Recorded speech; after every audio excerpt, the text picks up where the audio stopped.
Okay, moving on.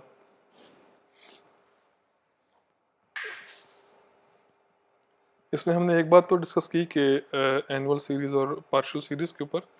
अगला जो है ये दोनों बातें जो हैं, जो मैंने ये भी की आपको कि हमेशा पार्शियल सीरीज की वैल्यू ज़्यादा होगी as compared to annual series, ये तब होगी अगर आप दो कंडीशंस को सेटिस्फाई करोगे। पहला कंडीशन क्या है कि जो आपका रेनफॉल का इवेंट है, जिस दिन का रेनफॉल इवेंट है, वो किसी पहले वाले इवेंट के साथ जो है लिंक्ड नहीं है, वो इंडिपेंडेंट इवेंट है। इस बात का मतलब क्या है? इस बात का मतलब ये है कि बिलफर्स कि जी आपकी बारिश शुरू हुई यकम मार्च 2021 को, ठीक है, और ये बारिश जो है, ये इवेंट कंटिन्यू किया, ये कंटिन्यू किया टिल 3 मार्च या 4 मार्च कर लो, चलो ज़्यादा बेहतर हो जाएगा, 21 तक। अब ये क्या है, ये 4 दिन इकट्ठी बारिश होती रही है, मतलब ये पूरे का पूरा इवेंट जो है ये आपस में लिंक्ड है कि बारिश जो है, जो इवेंट आया है रेनफॉल का, वो 4 दिन पे मुहित रहा है। सही है, तो इसे हम बोलते हैं कि जी ये इवेंट जो है ये लिंक्ड इवेंट है। सही है, तो एक तो ये नहीं होना चाहिए, हमेशा जो इवेंट है वो इंडिपेंडेंट हो, ठीक है, किसी दूसरे इवेंट के ऊपर वो डिपेंड ना कर रहा हो, वो क्या हो, वो इंडिपेंडेंट इवेंट हो, जिस दिन का इवेंट है उस दिन का हो, इंडिपेंडेंट हो। दूसरा क्या, दूसरा ये है कि the data for the period of record for analysing must be representative of the long term record. इसका मतलब क्या, इसका मतलब ये है कि आपने जब डाटा लेना है, जब भी आप, ये वैसे मैं पता है की बात बता रहा हूँ, ये समझ लो इस बात को, कि जब भी कभी आप ना कोई अब किसी प्राइवेट कंसल्टेंसी वगैरह में जॉब वगैरह करोगे ना, तो वो आपसे हमेशा पूछेंगे कि जी आपको बिलफर्ज एक जो है ना वो एक मिसाल के तौर पर डैम डिज़ाइन करना है, ठीक है, तो आप उनसे बोलते हो कि जनाब कि मुझे जो है ना वो 1950 से लेके 1970 तक का डेटा चाहिए। अब डेटा जो है ना ये इसकी कीमत होती है, आपको पे करना पड़ता है। ये मतलब ये डेटा आपको मिलेगा वापडा से, वापडा आपको जो है ना वो रेनफॉल फ्लो का डेटा जो है ना, आपको जो रन ऑफ होते हैं ना रिवर के, जो डैम डिज़ाइन करना है तो आपको रन ऑफ का डेटा चाहिए होगा, ठीक है। मैं यहाँ पर लिख भी दूँ ताकि समझो कि मैं बोल क्या रहा हूँ, कि imagine you are to design a dam, ठीक है, और आपने जो है फ्लो डेटा एक्वायर किया, फ्लो डेटा जो है वो हासिल किया, ठीक है, तो 1950 से लेकर 1970 तक अपने बापटा से जो है वो डेटा एक्वायर किया। अब आपकी जो इसमें अजम्पशन है वो पता क्या होती है, अजम्पशन ये होती है कि इस डेटे के अंदर ये एक तरह से रिप्रेजेंटेटिव है उस रिवर का, जिस रिवर के ऊपर मैं डैम बना रहा हूँ, ये रिप्रेजेंटेटिव है। इसका मतलब होता है कि इस डाटे के अंदर जितनी फ्लो के अंदर वेरिएशंस है ना, वो सब इसके अंदर जो है ना वो कवर हो जाएंगे, ठीक है ना, यानी कि it will cover entire variations in the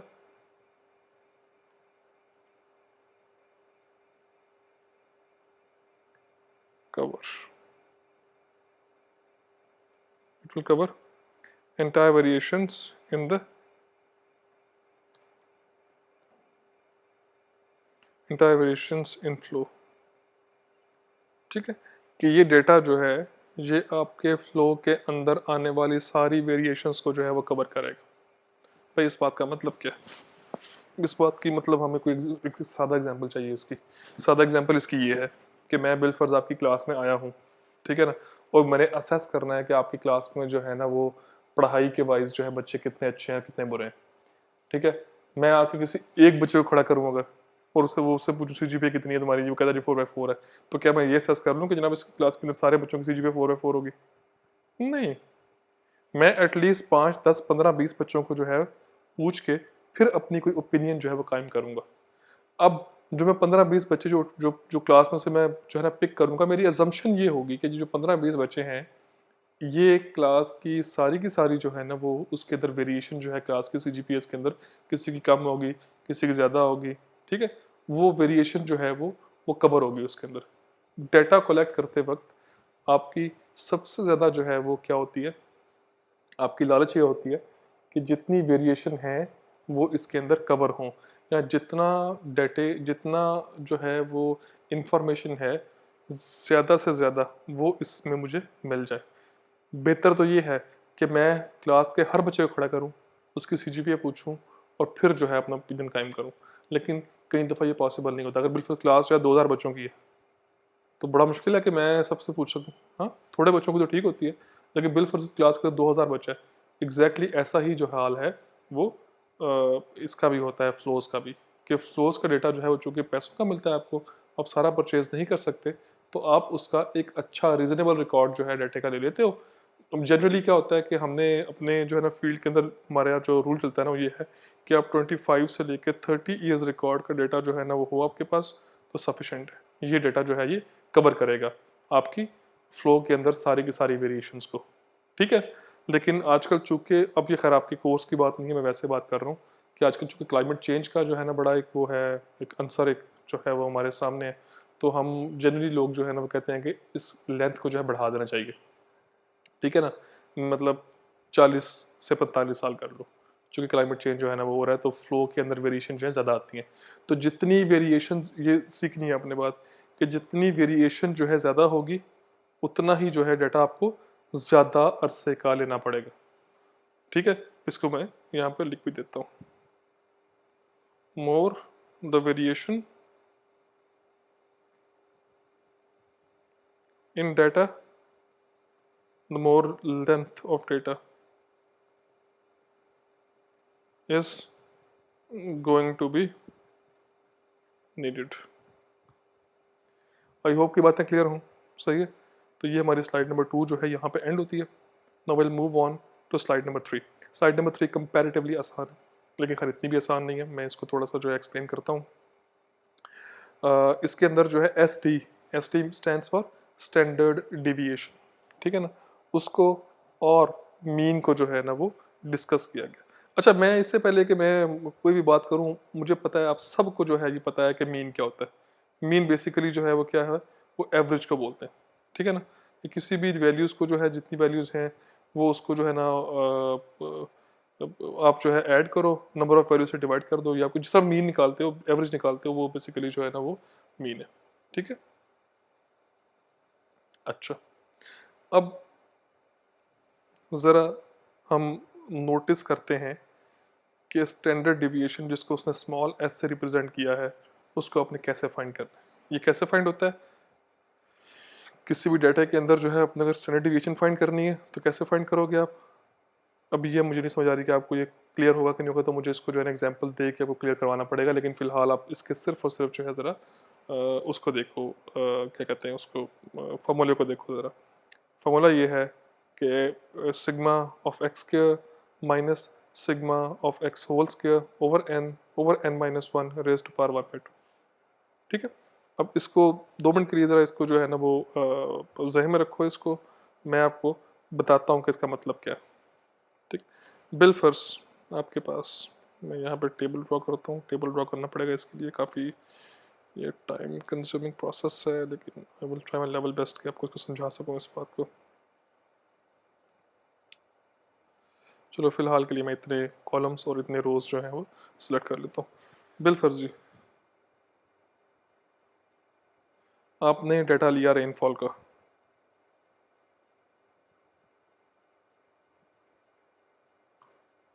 rainfall का, ठीक है ना। वो रेनफॉल आती है, डेप्थ का डाटा लिया आपने, रेनफॉल डेप्थ का, वो किस में आता है, वो आता था मिलीमीटर में, ठीक है।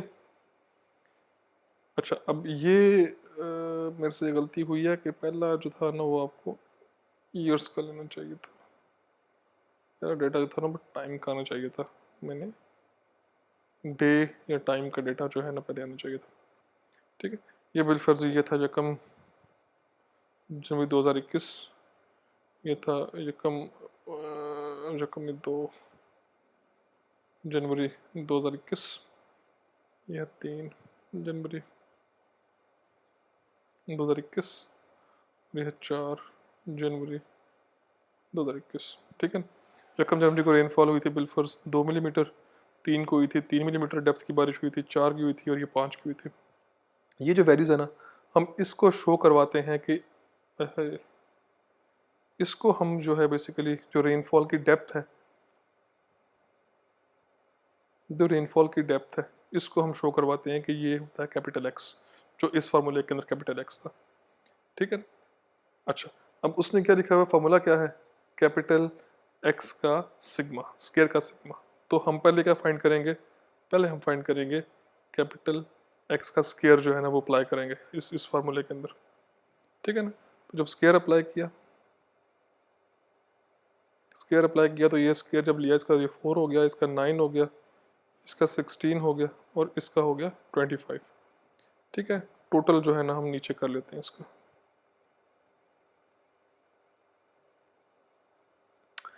ठीक हो गया। अब ये जो है ये एक्स का स्केयर है, हमें फार्मूले के अंदर क्या चाहिए, फार्मूले के अंदर हमें चाहिए सिग्मा ऑफ एक्स स्केयर, यानी कि एक्स स्केयर का सिग्मा चाहिए। तो वो कैसे निकालेंगे सिग्मा ऑफ एक्स स्केयर, सारी वैल्यूज को ऐड कर देंगे। सिग्मा ऐसे फाइंड करते हैं ना, तो ये क्या 9 4 9 13 29 और 29 और 25। ऑब्वियसली मुझे जहन से करना चाहिए था, लेकिन मैं कोई गलती नहीं करना चाह रहा, ये 54 आता है। ठीक हो गया। उसके बाद क्या था, अगला क्या है, अगला है जी सिग्मा ऑफ एक्स का होल स्क्वायर। ठीक है। फॉर्मूले के अंदर क्या है, यानी कि आपने जो एक्स है उसका सिग्मा लेके फिर उसका स्क्वायर करना है। तो एक्स का सिग्मा कितना आ रहा है, वो आ रहा है 3 2 5 5 4 9 9 और 5 14। तो इसका आपको स्क्वायर लेना पड़ेगा। वो दो चीज़ें चाहिए थी, आपने दोनों फाइंड कर दिए। ठीक हो गया। अब इस फार्मूले के अंदर जो हमने फार्मूला उसका जो है ना वो स्टैंडर्ड डिवीएशन का जो है ना फार्मूला हम लोगों ने जो है वो वहाँ पे लिखा हुआ है, तो मैं ज़रा चाहता हूँ कि उस फार्मूले को मैं यहाँ पे टाइप कर दूँ ताकि मुझे समझाने में आसानी हो।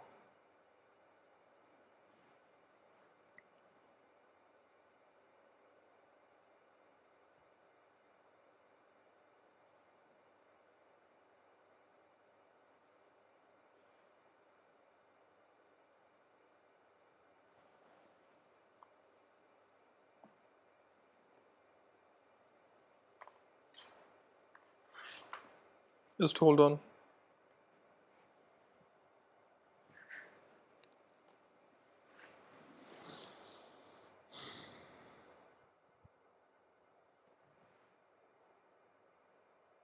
एस इक्वल्स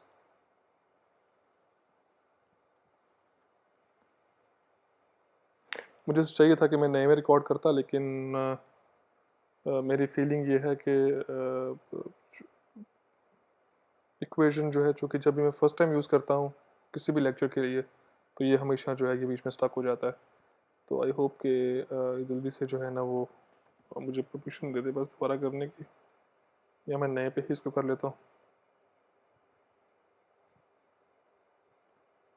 जी।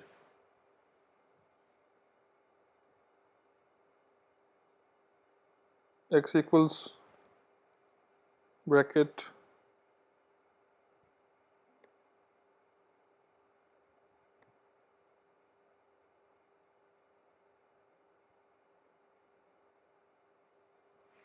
अच्छा यार, मैं इस रिकॉर्डिंग को इधर ही बंद कर रहा हूँ क्योंकि मुझे जो है लग रहा है कि ये जो है ना काम ख़राब होगा।